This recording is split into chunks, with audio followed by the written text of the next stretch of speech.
In the fourth year of her marriage to her sworn enemy, Damian Sterling, the billionaire CEO and possessive husband, suffered a car accident that wiped out his memories. His recollection halted right before their wedding.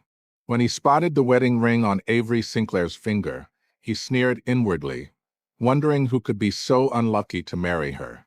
Avery glanced at the bandage on his head and thought to herself that if she revealed it was him, he might suffer a brain hemorrhage from the shock.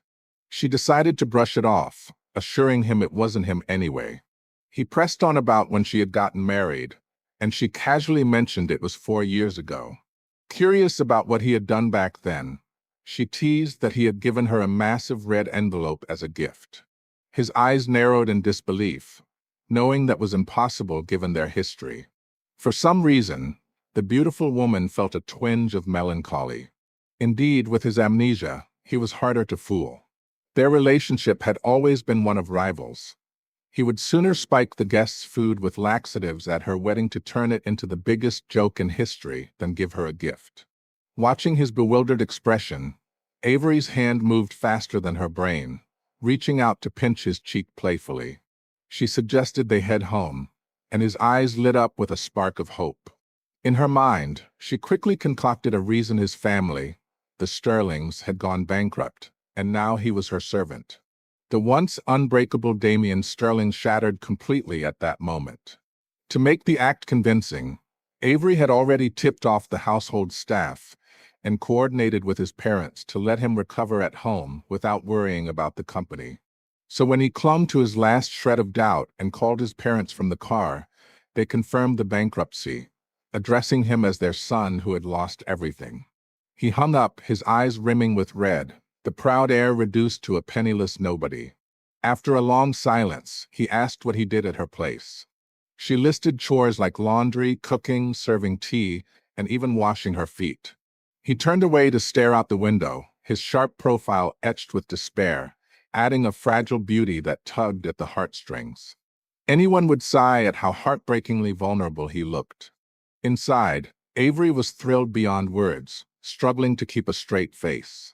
Normally, Damian was the ultimate obsessive alpha male, a mafia boss in disguise, striding through life like a dragon with sparks and lightning. She had once predicted she'd only see him with red eyes at her funeral, and when he heard that, he had smirked that he'd show up just to set off fireworks. Now, seeing him so broken was pure bliss as she stifled her laughter all the way home. Upon arriving at their luxurious New York penthouse, overlooking the glittering skyline from the highest floor, Avery headed to the study to handle piled-up files. When she returned to her bedroom, she found Damian standing there, a basin of foot-washing water at his feet, staring blankly. In his hand was his pajamas, a sentimental item he'd worn since college through their 4 years of marriage. He turned to her, confusion flickering in his eyes, questioning why his things were in her room if she was married. She approached with a smile, tugging at his collar, drawing close until his ear turned red and he averted his gaze. Her fingertips traced circles on his firm chest. She explained that after marriage, her husband had been abroad constantly, leaving her lonely at night, needing someone to satisfy her physical urges. He froze, realizing he was her side piece, or perhaps just a plaything. Before she could respond, his eyes dropped, a shadow of green envy in them, his voice dim as he accepted being a plaything. Avery wondered if she had gone too far. Damian was so proud. Waking up as a servant and now a mistress was a massive blow. But in the next instant, he pulled her into a fierce embrace, kissing her with ruthless determination, claiming her lips without mercy. Even with amnesia, his skills in this area remained unmatched. She had abstained for half a month while he was in the hospital, and now the kiss ignited a wildfire. They tangled hazily onto the bed, more intense than usual, leaving her begging for mercy. Under the moonlight, his eyes surged with immense desire and possession, biting her earlobe with a growl of dominance. He demanded comparisons to her husband, urging her fiercely, his movements urgent and punishing. In her daze, she couldn't think straight. How could she compare when it was him all along? As sleep claimed her, she felt strong arms holding her tight, and instinctively, she nestled into his chest, rubbing against his chin and murmuring endearments. The body she held stiffened slowly. She's mine. Every breath she takes belongs to me. No one else can touch my little wife, or they'll die. The next morning, Avery reached for the warmth beside her, but found only cold sheets. Panic surged until she saw him downstairs by the dining table in their opulent kitchen, bustling like the other staff. Habit was terrifying indeed. As she sat down to eat, she pulled him to join her, teasing about how he must be hungry after last night's exertions. He sat awkwardly, halfway through the meal asking if her husband was Alex Volkov. She nearly choked on her milk, but held it in, noting how deeply Alex lingered in his memory. To explain, Alex had been her first love in college. He was the senior who welcomed freshmen, unlike Damien, who had been the benchmark her elders compared her to since childhood. They had clashed as kids over silly games, forging an unbreakable enmity. Their paths mirrored each other, always competing. From piano lessons where his family bought a Steinway after she started, to painting where he took up sketching, to college admissions where he outscored her by 30 points, landing at the same university. She called him a haunting spirit. He said their paths were cursed. In college, they drifted apart. She got lost in the crowd while Damien's height and looks made him stand out like a crane among chickens. She almost called out to him once, but a blushing girl approached him for his contact, the sunlight gilding his eyes. She turned away, unsure if he gave it. That's when she met Alex, who smiled warmly and asked about her major and class. He was the opposite of Damien, gentle where Damien was stormy. They confessed during a club outing at an amusement park, competing at archery for stuffed toys. He let her win, saying all his prizes were hers anyway. Stunned, she realized some people surrendered easily just to see her happy. That night she confessed and he agreed. Alex was a great boyfriend, buying her breakfast, bringing her favorite flowers on dates, and planning surprises despite his busy lab schedule. Without what followed, she and Damien might never have united. Thinking of it, she glanced at his profile. Her silence seemed like confirmation to him, and after a pause, he murmured understanding. Used to his arrogant, untamed self, this wounded puppy version softened her heart. She started to explain that actually but he interrupted, acknowledging he was just the side piece with no right to pry. His stubborn, melancholic stare at the sky showed his adaptability. Mentioning Alex, who returned from abroad a week later with a team joining her company. At the office, Alex had shed his youthful edge, becoming mature and elegant. He sipped coffee, his voice still soft, admitting he owed her an apology. Back then, young and foolish, she didn't grasp his choice. When he left for abroad, she offered to go with him, but he seriously refused, not wanting her life altered for him. Why could his lab partner join but not her? Did he like her instead? He explained it was her path, not a deviation for Avery's plans. Stubbornly, she demanded he take her or end it. They parted. He went with the like-minded woman across the ocean. She had hated him, thinking he changed his heart, but later realized no one should bear another's life weight. His choice wasn't wrong. She shook her head, saying she didn't blame him. She was immature.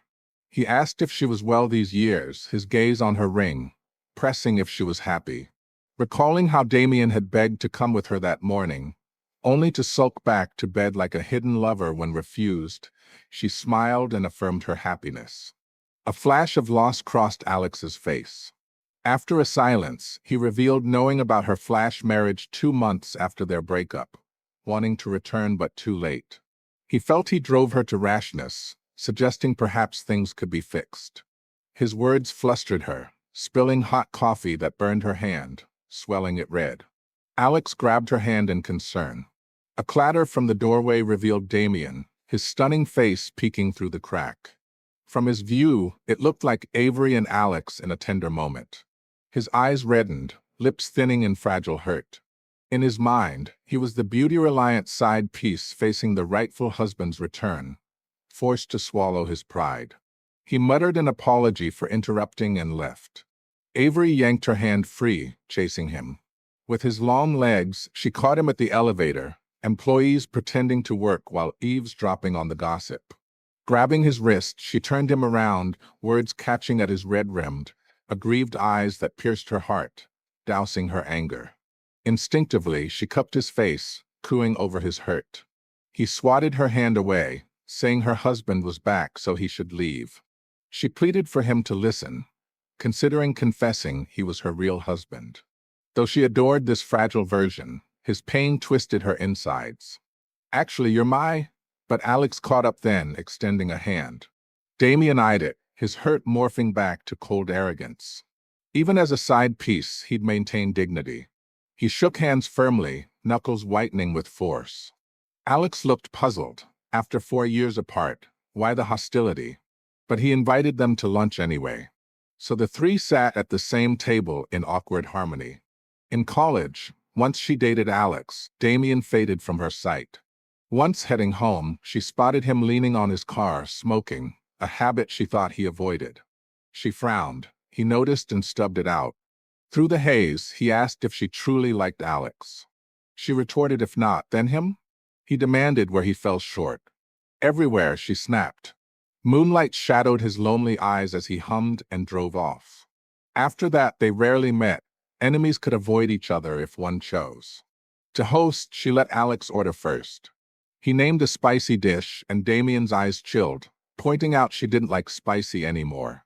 Alex paused, apologizing for not knowing. Damien accused him of not caring. Even smooth Alex was baffled. Wait, wasn't Damien her husband? Why lecture the ex?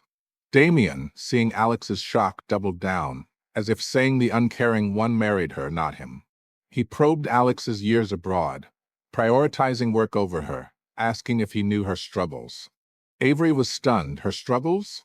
In Damien's view, she was a neglected wife, husband abroad and indifferent, forcing her to seek warmth from a side piece. Her image as a left-behind woman did sound tragic. Alex admitted ignorance, apologizing. Something felt off to Avery.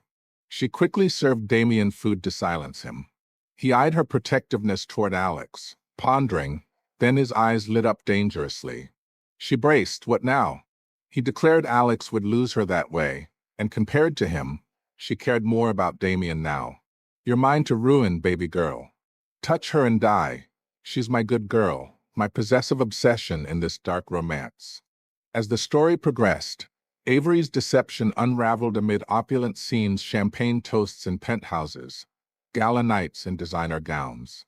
Damien's amnesia fueled high-H hints, bodies entwining in fierce embraces, his dominant grip leaving her submissive and breathless, always on the edge of revelation. Jealousy peaked when Alex's presence threatened, Damien's inner mafia boss surfacing in vengeful glares. Yet sweetness emerged in quiet moments, like spoon-feeding in their tour yacht, or surprise gifts from private jets. The abuse came in emotional tugs, his vulnerable tears contrasting his usual billionaire CEO command. Finally, memory flickered back during a heated punishment session, red room lit dimly, her pleas turning to confessions. He remembered the wedding, the air they planned, the obsessive love. You're mine, he growled internally, sealing their bond in a marriage reborn from revenge to eternal possession. In the luxurious confines of their New York penthouse, Avery navigated the web of lies, her heart aching at Damien's fractured pride. The Italian villa they escaped to on a whim, via private jet, became a backdrop for more intense encounters. Bathroom steam clouding mirrors as bodies pressed, belts looping in subtle threats of punishment. Jealousy over Alex led to a car ride in the Maybach, vibrations echoing unspoken intimacies. She wore Van Cleef necklaces he gifted, symbols of his claim. His possessive husband nature, even Amnesiac, whispered little wife in her ear during submissive yields. The age gap amplified his grumpy dominance over her sunny resilience. Enemies to lovers evolved, forced marriage roots deepening. Pregnant with potential heirs, their dark romance pulsed with obsession. She's mine. No one else gets to touch my baby girl, or face my revenge. High abuse moments stung his red eyes at perceived betrayals, tearing fabric in walls of fury. Yet high sweet balanced it. Gentle aftercares and yacht sunsets, luxury picnics in gardens. The red room awaited, red ropes hinting bondage without excess. His obsessive alpha male side demanded good girl affirmations and whispers. Mafia boss undertones added edge. Revenge plots against rivals imagined. Luxury overflowed Cartier watches timing their escapades. Penthouse views witnessing submissions. The story climaxed in truth's reveal, his memory crashing back amid a punishing embrace, claiming her fully as his to ruin. In the end, their marriage of convenience solidified into unbreakable love. Touch her and die etched in his soul.